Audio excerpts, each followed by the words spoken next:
ನಮಸ್ಕಾರ, ಕದಂಬ ನ್ಯೂಸ್ಗೆ ಸ್ವಾಗತ. ನಾನು ಹನುಮಂತ್ ಉಮೇಶ್.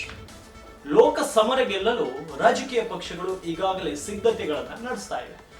ಮತಗಳ ಲೆಕ್ಕಾಚಾರ ಹಾಕಿ ರಣತಂತ್ರಗಳನ್ನ ಕೂಡ ಹೆಣೆಯುತ್ತಿವೆ. ಇದರ ಭಾಗವಾಗಿ ಬಿಜೆಪಿ ತೊರೆದಂತಹ ರಾಜ್ಯ ನಾಯಕರಿಗೆ ಮತ್ತೆ ಗಾಳ ಹಾಕುತ್ತಿದೆ ಬಿಜೆಪಿ.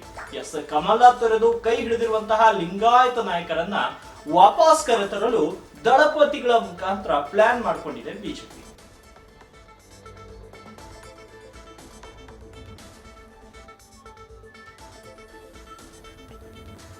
ಜೆಡಿಎಸ್ ನ ದಳಪತಿಗಳು ಕಳೆದ ಕೆಲವು ವರ್ಷಗಳ ಹಿಂದೆ ಕಾಂಗ್ರೆಸ್ ಜೊತೆ ಮೈತ್ರಿಯಲ್ಲಿದ್ದರು. ಆದರೆ ಇವಾಗ ಎನ್ಡಿಎ ಮೈತ್ರಿಕೂಟದ ಜೊತೆ ಸೇರ್ಕೊಂಡಿದ್ದಾರೆ. ಹಾಗಾಗಿ ದಳಪತಿಗಳ ಮೂಲಕ ರಾಜ್ಯ ಬಿಜೆಪಿಯನ್ನ ಬಿಟ್ಟು ಹೋಗಿರುವಂತಹ ನಾಯಕರನ್ನ ಮತ್ತೆ ತನ್ನತ್ತ ಕರೆದುಕೊಳ್ಳುವಂತಹ ಪ್ರಯತ್ನವನ್ನ ಬಿಜೆಪಿ ಪಕ್ಷ ನಡೆಸ್ತಾ ಇದೆ. ಜಗದೀಶ್ ಶೆಟ್ಟರ್ ಮೊದಲನೇ ಹೆಸರು. ವಿಧಾನಸಭಾ ಚುನಾವಣೆಯಲ್ಲಿ ಇವರಿಗೆ ಬಿಜೆಪಿ ಪಕ್ಷ ಟಿಕೆಟ್ ನೀಡಲಿಲ್ಲ. ಹಾಗಾಗಿ ಕಾಂಗ್ರೆಸ್ ಕೈ ಹಿಡಿದ್ರು. ಅಲ್ಲಿ ವಿರೋಚಿತ ಸೋಲನ್ನ ಕಂಡ್ರು. ಆದ್ರೆ ಸೋಲನ್ನ ಕಂಡಂತಹ ಇವರಿಗೆ ಕಾಂಗ್ರೆಸ್ ಪಕ್ಷ ಯಾವುದೇ ಮಂತ್ರಿಗಿರಿಯನ್ನ ನೀಡಲಿಲ್ಲ, ಆದ್ರೆ ವಿಧಾನ ಪರಿಷತ್ ಸ್ಥಾನವನ್ನ ನೀಡಿದೆ. ಹಾಗಾಗಿ ಜಗದೀಶ್ ಶೆಟ್ಟರ್ ಇರ್ಬೋದು ಮತ್ತು ಲಕ್ಷ್ಮಣ್ ಸವದಿ ಇವರಿಬ್ರು ನಾಯಕರನ್ನ ಬಿಜೆಪಿ ಪಕ್ಷ ಮತ್ತೆ ತಮ್ಮ ಮನೆಗೆ ಕರೆಸಿಕೊಳ್ಳುವಂತಹ ಪ್ಲಾನ್ ಅನ್ನ ಮಾಡಿಕೊಂಡಿದೆ. ಈ ಪ್ಲಾನ್ ಅನ್ನ HDK ಫ್ಯಾಮಿಲಿ ಅಂದ್ರೆ ಕುಮಾರಸ್ವಾಮಿ ಅವರು ಇರ್ಬೋದು, ಕುಮಾರಸ್ವಾಮಿ ಅವರ ಆಪ್ತ ವಲಯದವರು ಇರ್ಬೋದು, ಇವರೆಲ್ಲರ ನೇತೃತ್ವದಲ್ಲಿ ನಡೆಯಲಿದೆ ಅನ್ನೋ ಒಂದು ಅನುಮಾನ ಇವಾಗ ರಾಜಕೀಯದ ಪಡಸಲೆಯಲ್ಲಿ ಕೇಳಿ ಬರ್ತಾ ಇದೆ. ಹಾಗಾದ್ರೆ ಏನಾಗ್ತಾ ಇದೆ? ಮಾಜಿ ಸಿಎಂ ಜಗದೀಶ್ ಶೆಟ್ಟರ್ಗೆ ಬಿಜೆಪಿ ಪಡೆ ಗಾಳ. HDK ಮೂಲಕ ಗಾಳ ಹಾಕಿದ ಬಿಜೆಪಿ ಹೈಕಮಾಂಡ್. ಉತ್ತರ ಕನ್ನಡದಲ್ಲಿ ಬಿಜೆಪಿ ನಾಯಕರ ಘರ್ ವಾಪಸಿ, ಉನ್ನತ ಸ್ಥಾನಮಾನ ನೀಡಿ ಪಕ್ಷಕ್ಕೆ ಕರೆತರಲು ರಣತಂತ್ರ. ಹಾಗಾದ್ರೆ ಜಗದೀಶ್ ಶೆಟ್ಟರ್ ಘರ್ ವಾಪಸಿ ಆಗ್ತಾರೆ.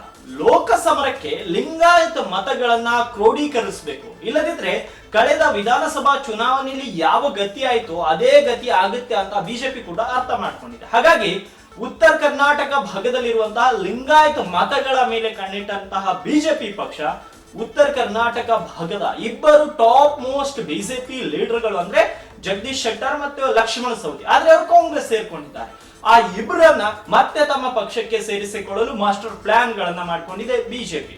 ಹಾಗಾಗಿ ಈ ಏನು ಮುಂದಿನ ಲೋಕಸಭಾ ಚುನಾವಣೆ ಇನ್ನು ಕೆಲವೇ ತಿಂಗಳುಗಳಲ್ಲಿ ದಿನಾಂಕ ಘೋಷಣೆಯಾಗುವಂತಹ ಸಾಧ್ಯತೆ ಇದೆ.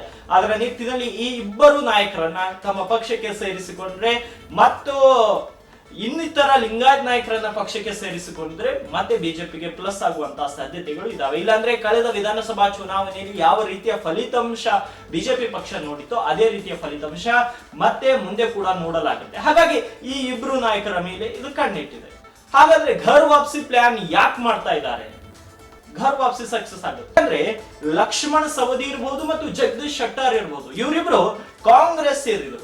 ಲಕ್ಷ್ಮಣ್ ಸವದಿ DCM ಆಗಿ ಕೆಲಸ ಮಾಡಿದವರು ಬಿಜೆಪಿಯಲ್ಲಿ, ಅದೇ ರೀತಿ ಜಗದೀಶ್ ಶೆಟ್ಟರ್ ಮುಖ್ಯಮಂತ್ರಿಯಾಗಿ ಕೆಲಸ ಮಾಡಿದ್ರು ಬಿಜೆಪಿಯಲ್ಲಿ. ಈ ಇಬ್ರು ನಾಯಕರು ಒಂದು ಉತ್ತಮ ದರ್ಜೆಯ ನಾಯಕರು. ಆದ್ರೆ ಕಾಂಗ್ರೆಸ್ ಸೇರಿದ ನಂತರ ಒಬ್ರು ವಿಧಾನ ಪರಿಷತ್ ಸದಸ್ಯರು, ಒಬ್ರು ಶಾಸಕರು.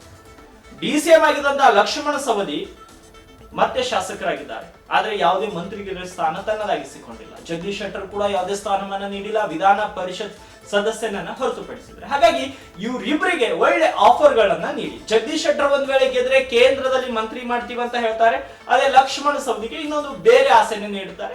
ಹಾಗಾಗಿ ಈ ಇಬ್ರು ನಾಯಕರನ್ನ ನಮ್ಮ ಪಕ್ಷಕ್ಕೆ ಕರೆದುಕೊಂಡ್ರೆ ಪ್ಲಸ್ ಆಗುತ್ತೆ ಅನ್ನೋ ಒಂದು ನಿರ್ಧಾರ ಬಿಜೆಪಿ ಬಂದಿದೆ. ಅದೇ ರೀತಿ HDK ಮೂಲಕ ಅಂದ್ರೆ ದಳಪತಿಗಳ ಮೂಲಕ ಗಾಳ ಹಾಕೋಕೆ ಬಿಜೆಪಿ ಪಕ್ಷ ಎಲ್ಲಾ ರೀತಿಯ ಪ್ಲಾನ್ ಗಳನ್ನ ಮಾಡ್ಕೊಂಡಿದೆ. ಆದ್ರೆ ಜಗದೀಶ್ ಶೆಟ್ಟರ್ ಮತ್ತೆ ಲಕ್ಷ್ಮಣ್ ಸವದಿ ಕಾಂಗ್ರೆಸ್ ಪಕ್ಷವನ್ನ ಬಿಟ್ಟು ಬಿಜೆಪಿ ಸೇರ್ತಾರ ಅನ್ನೋದೇ ದೊಡ್ಡ ಯಕ್ಷ ಪ್ರಶ್ನೆ. ಹಾಗಾಗಿ ಇವರಿಬ್ರು ಬಿಜೆಪಿ ಸೇರ್ತಾರ? ಈ ಒಂದು ಯಕ್ಷ ಪ್ರಶ್ನೆಗೆ ಉತ್ತರ ಇನ್ನೇನು ಕೆಲವೇ ದಿನಗಳಲ್ಲಿ